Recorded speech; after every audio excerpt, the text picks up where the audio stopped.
for listening to Real Pineapple. Yay! Guys, bravo, guys! Thank you so much for listening. We are the Real Pineapple. I'm here with the pride of Boise, Idaho, Scott. How you doing, sir? Good. How are you doing, Hunter? You're such a kind host. I try, man. I'm good. My parents were fucking one day, like, which just warms my heart, and I will talk about that in a moment. I'm here with the man rocking the biggest shillelagh in the U.S. of A. Colin. Colin, how you doing, sir? It's very good to be here, sir. Thank you for having me. As always, you're quite the gracious host. Well, it's great. It's great when you have a dick as big as yours, Colin. Get right in. Let's go. Just getting into it. Yeah, if in case you don't know, like, we are unofficially brought to you on my end, at least by Mike's Hard. They're delicious for you, even if you're underage. We won't tell anyone, but Whoa, whoa, whoa. whoa! I mean, we don't encourage underage drink at all on here. Why would we? Be 21 before you drink. Anyways, before we get in trouble. So guys, thank you so much for listening, and let's just jump into this. So next week here, we're gonna have a couple other reviews for Sicario. Am I saying that right? By the way, Sicario. I believe right? so. Yeah, I was saying Cesario for a while, but I don't. It's Sicario.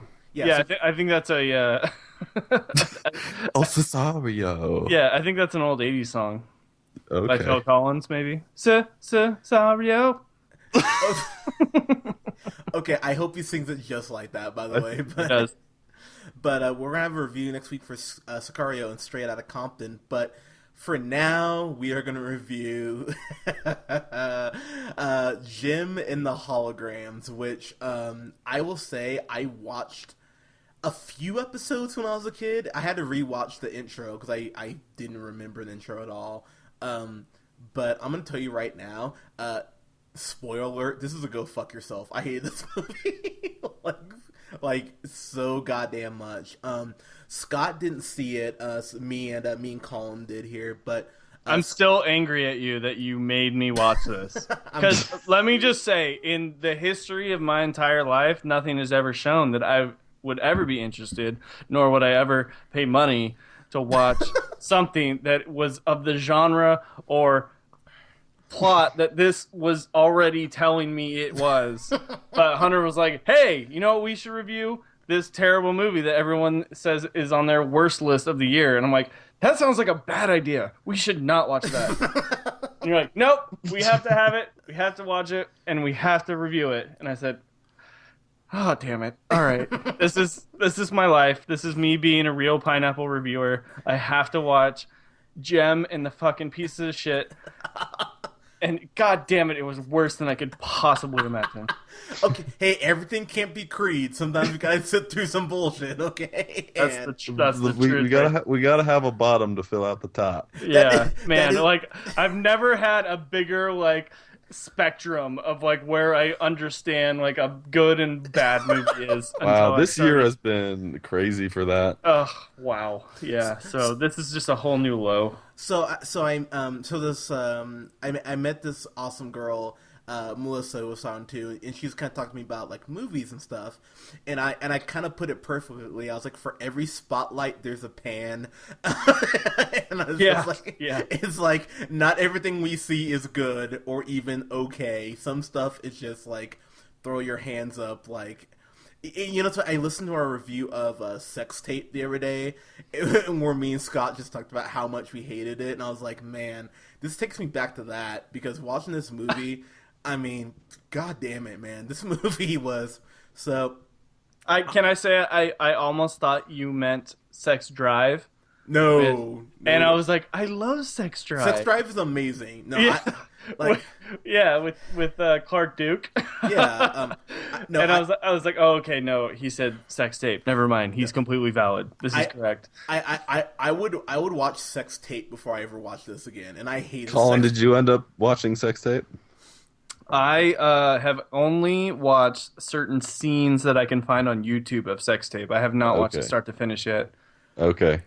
But Scott, me and you, we suffered through Sex Tape, and we were both just like, that God. was one of the more angering movies I've seen in a while. Like I'm not like usually like angry during podcasts, but I feel like I was getting pretty steamed over that You one. were. No, my favorite thing is when you're just like this. So they have make a sex tape, blah blah blah.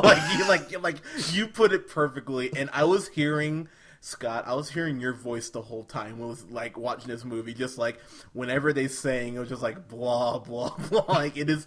It is the most generic, like, this is shit that Radio Disney would even be like, this is pretty bad. Like, we're not going to play this on our station.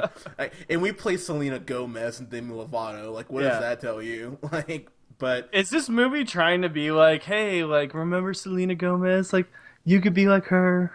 So, this is kind of the crazy thing about this. So, I'm watching this movie, and I know no one ever... So, you guys, I'm guessing, never saw the Josie and the Pussycats movie, right? I'm assuming I'm the only one here who's seen that. No, Honestly, actually, okay. I was going to, but yeah, this slipped my mind.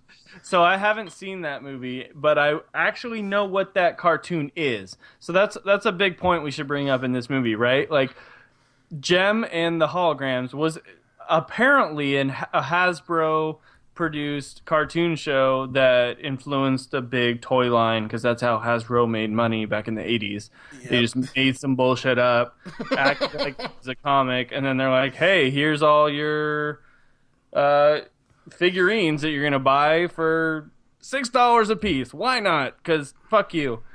And so this is what like Hasbro did.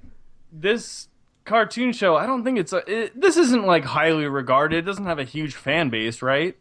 I mean, it definitely has like a more indie, like dedicated fan base, but it's not. It was never like a huge like Hasbro. Like there's no like Jem and the Hologram cons going on. Right? Like no, you can't walk into Comic-Con and see like the big Jem and the Holograms crowd, right? Like, is that accurate? That cosplay is huge. Yeah, no, that is an accurate assessment to me. Okay, like, so this is like has no audience. That's at least a little bit reasonable to say. Like, there's no reason this movie should got made, right? No, so this is what it felt like. It felt like this was a YouTube movie originally, and they were maybe like halfway through shooting, and then they were like, hey, if we slap Jem on Holograms on it, maybe we can squeeze these, teenage dumb fucks for like $9 a ticket. But surprisingly enough, teenagers didn't bite on this. This movie did horrible at the box office, and I remember this got a wide release too. And that's how did this get a wide release? Okay, this is my biggest thing. I'm like, what are we really arguing here? Like, is this a good movie, or is like are we just arguing like the inevitable firing of the producer that let this go with his producing company? They're like, who's the guy that greenlit Jem and the Holograms? What's his name? Bill? Well, tell Bill his ass is fired. Because Bill's an idiot. Because Jem and the Holograms is horrible. Like, someone definitely lost their job over this. They were like, hey, you know all those cool Disney Channel movies? You know how they get like a really small following and viewership? Let's make that exact type of movie into like a wide release movie. That makes sense, right?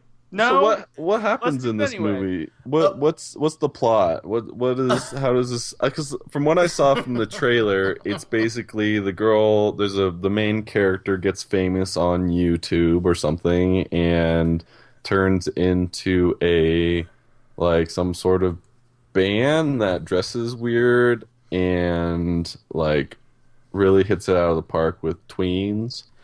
Okay. So here's it's the Justin Bieber method of becoming famous is what this movie follows. It's the new way of becoming famous. And you can elaborate, Hunter. I know you can. Yeah. So here's the thing, and it's very funny that you bring that up because you bring up Justin Bieber because Scooter Braun, who is Justin Bieber's manager, he's a producer on this shit, if that tells you anything. So yeah, no shocker there. Yeah, so anyway, jumping in, Jerica is her actual name, played by Aubrey Peoples, who, if it gives you any point of reference, she was on that Charlie's Angels remake that on ABC that lasted for like 2 episodes before ABC was like, this is shit, we need to cancel it. So if that gives you any point of reference. But she plays this girl named Jem who Jericho, what the fuck ever, who has like what kind of name is that, by the way? Yeah, that's Jericho. I was like, I thought it was like Chris Jericho. It's like, oh man, well, like, you know, Chris Jericho would have definitely helped this movie. Not much, but he would have helped this. But she has is it 3 sisters? Yeah, 3 sisters, and they're all live in this house ran by their Aunt Bailey, played by Molly Ringwald. I'm like, why did you bring her out? Like, Molly Ringwald was probably just chilling, watching 16 Candles. Why are you making her, like, be in this shit? But, basically, she puts this video out, her sister, put this video out of her singing, and they're recruited by, oh god, what the fuck's her name? Erica Raymond, played by Juliette Lewis, who, Scott, just as a point of reference, do you remember how insane Hugh Jackman was in Pan, just playing Blackbeard, and he was just so over the top? That's Juliette Lewis in this movie, because she's playing, like, the record exec in this movie, and so Juliette Lewis is probably my least favorite person in this entire movie. Oh, don't worry, I will get to her in a second. She is so she's very hard to watch. Yeah, so basically it's Jerica, you know, Jem and her sisters, like, you know, it's a rise and fall story, but it's a horrible rise and fall story. But then, like, halfway through, this movie turns into National Treasure for no reason at all, because there's this robot that her dad left her who's died, but this robot activates when they go back to LA. It turns into Force Awakens. What are you talking about? See, it's like they're trying to have a little BB-8. Well, see, I thought it was National Treasure because it's like, oh, hey, there's this part you need for the robot. You have to go to the Santa Monica Pier, and hey, there's this part. That's true. That's very true. That's very true. And I'm just kind of sitting there, I'm like, what the fuck is happening? In this movie, it is all over the place. And the only humor that I honestly got from this was just how ridiculous it was. But even that wasn't enough to make me not just want to pull my new flat top out. I just couldn't believe, like, how ineptly done this was. And Scott, it's got one of our favorite actors in it. It has Ryan Guzman. Do you recognize that name, Scott? It sounds very familiar. He was the guy who played the creepy high school student in The Boy Next Door, the one who banged Jennifer Lopez. he's in this movie, and he plays Juliette Lewis's son, who you have no doubt that he's going to end up becoming the head of the record company because of the trade, like the standard, oh, hey, my dad who died left a will, and it says I'm allowed to take the company over whenever I want. And they just kind of inject that storyline because why the fuck not? And then it's like, oh, well, are him and Jim gonna get together? It's just like, like, this movie is honestly painful. Like, I mean, even, like, at least with Pan, the first 15 minutes, I'm like, I'm actually enjoying this. Like, there's a part of me that thinks this could go okay. There was no part of me at any point watching this movie that thought. So what happens? Stardom? She just becomes famous? Is that like the big thing? So let me who the dude that directed this? John M. Cho. So he's John Chu. He did Step Up to The Streets. Yes, love that movie. He did, and the that guy was in there as well in Step Up. He was he was Guzman. He was in that. Yeah, for sure. So this is where this guy's coming from. I have to say the one good thing about this movie, because I'm actually a big fan of the Step Up series. Like, you can believe me or you can't. He was also the director of G.I. Joe Retaliation. Not the worst movie in the world. Certainly not the best. No one's going to give that movie an award. There's some great cinematography and there's some great direction, action scene-wise, in that movie. John Cho is pretty chill. He's a good director, I think. I honestly think he's a good director. He knows how to direct a concert scene or a big dance. Like, the reason that 12-year-old girls are gonna think that this movie is the end-all be-all movie of the year is because he has got all these lights going on. The music is so catchy and generic and mindless. Like any idiot in the world could write these songs that these dumb girls are playing every day. Yeah, it's hard to imagine that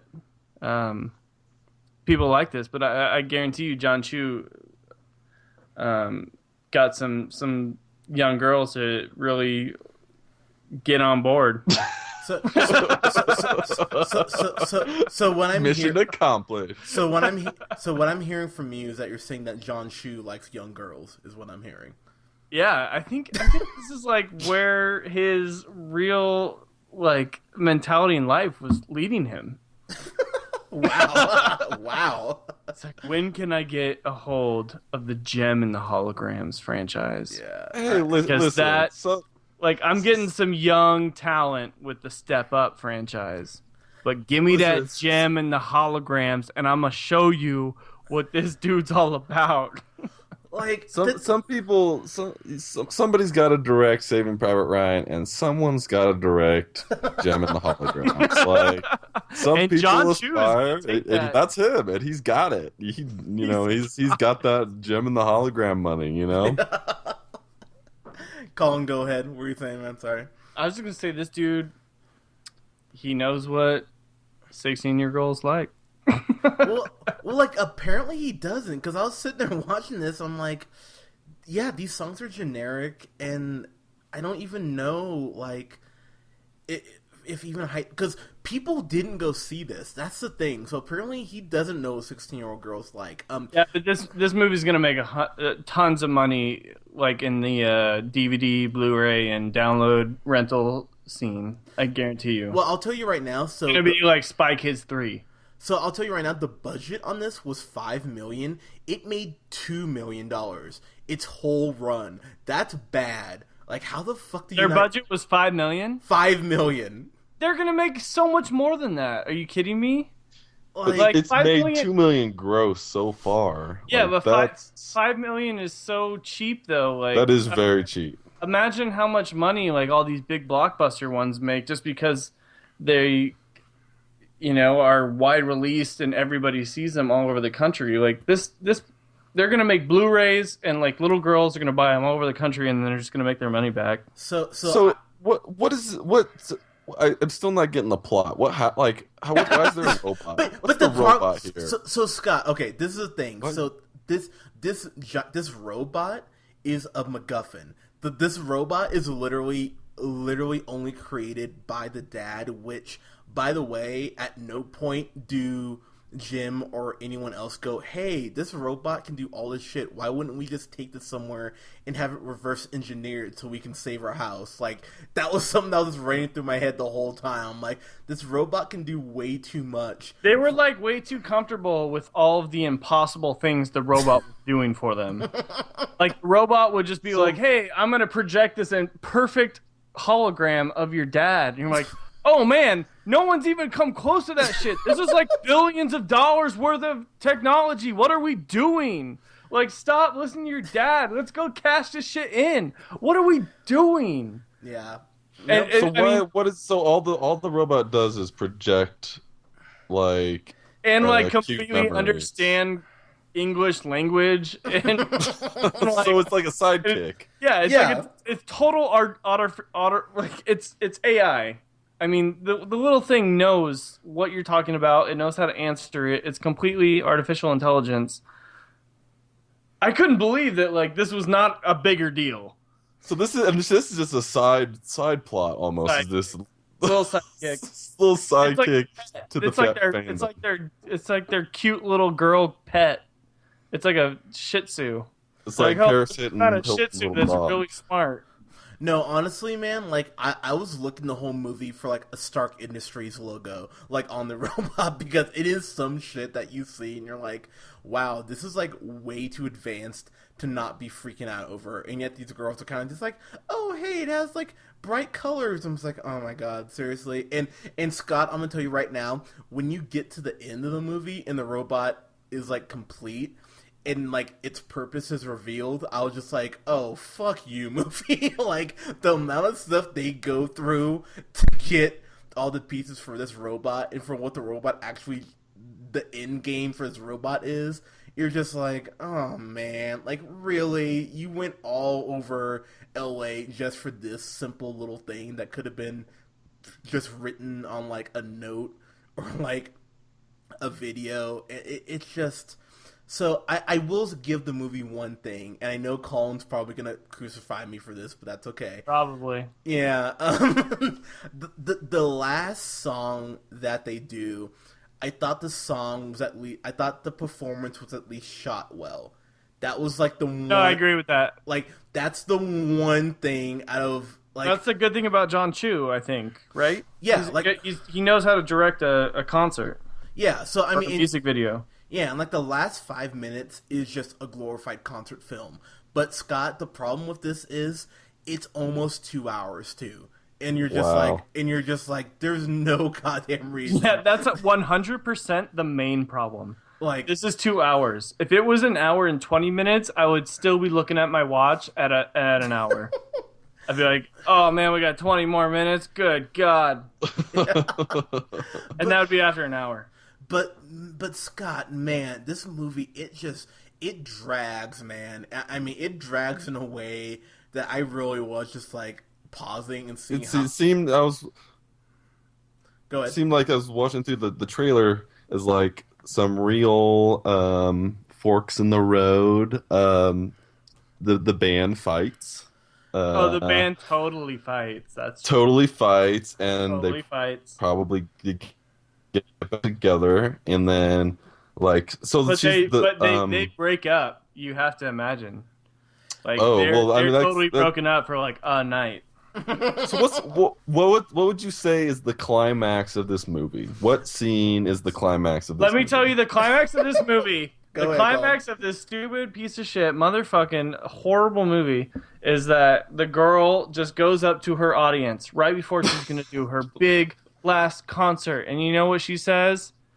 Sometimes, it's cool not to be yourself. Like, you should take on an extra personality. And that's cool. Like, I did it, and look at what it did for me. It's great. This is awesome. All of you should do what I did. I'm great. All y'all love me. Don't matter that I don't make sense.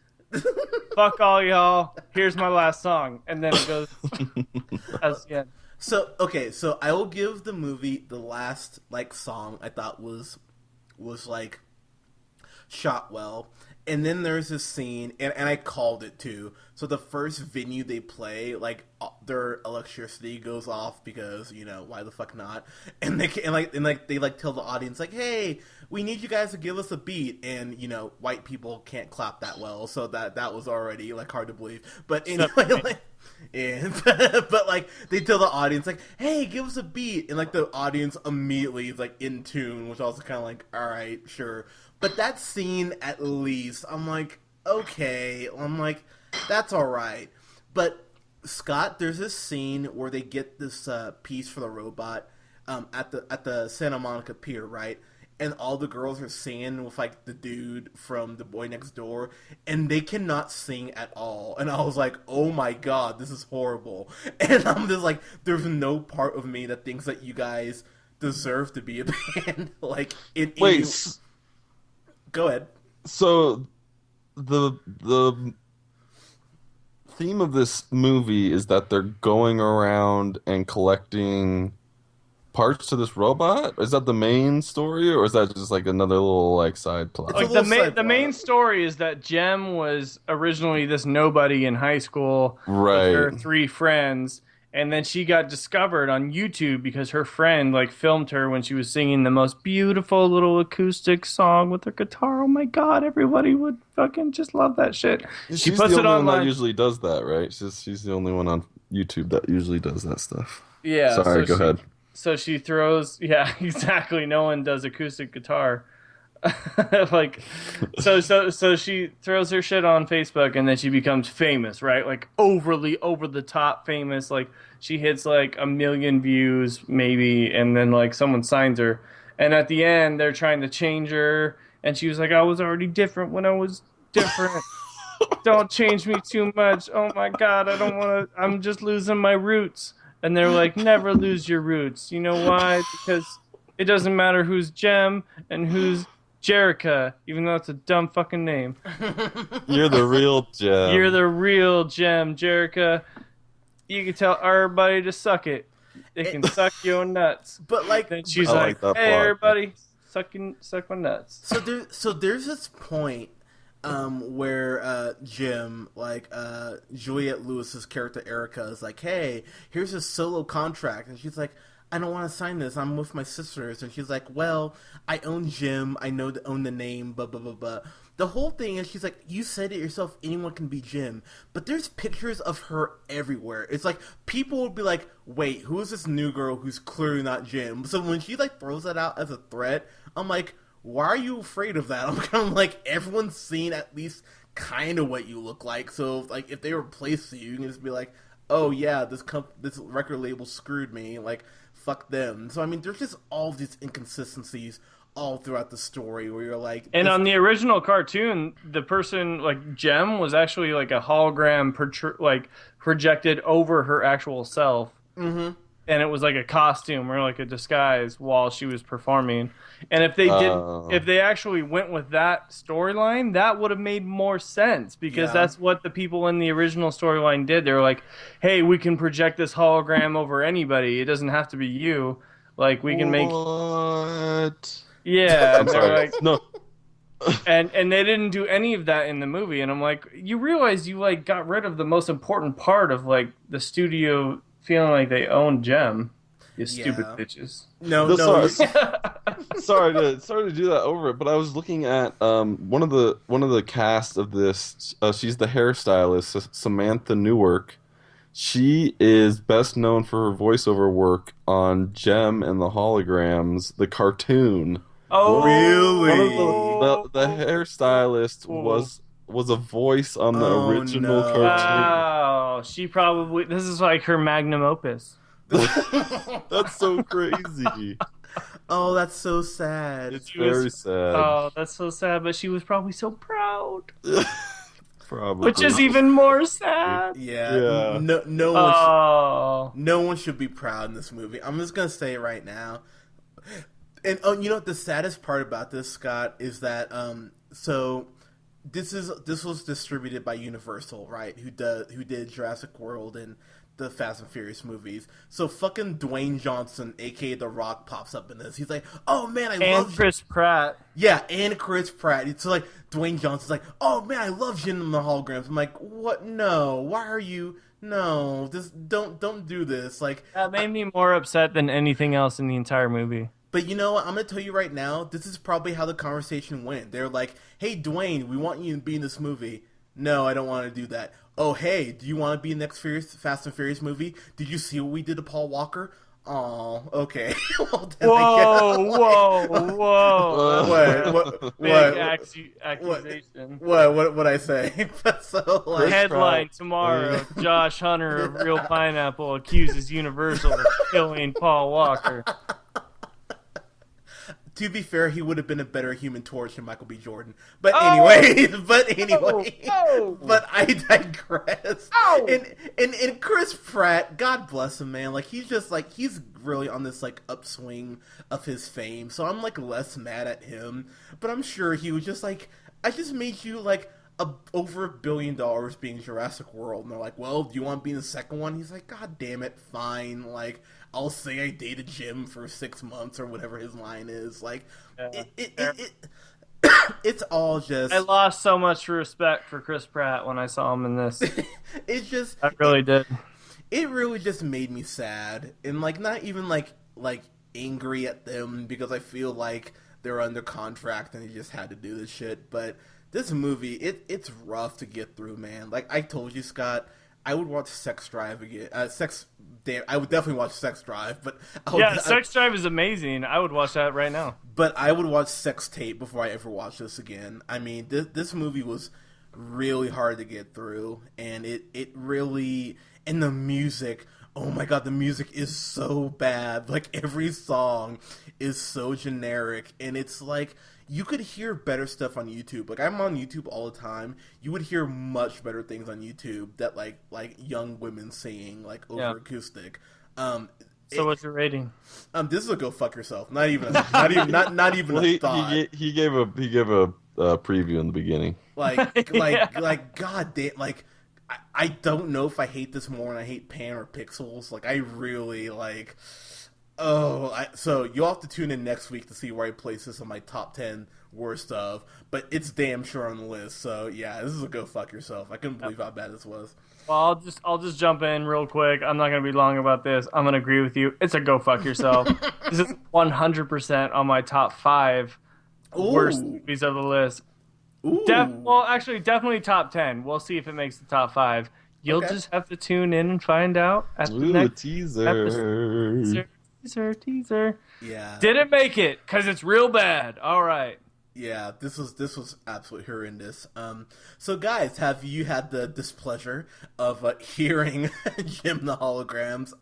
I'm curious what the soundtrack is like. I'm not gonna lie, like I won't listen to it, but I'm very curious, like how bad the soundtrack would be.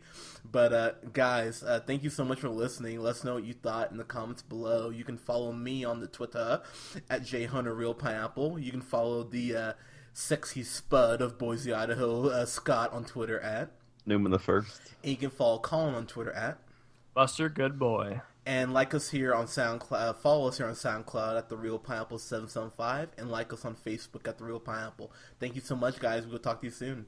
Peace.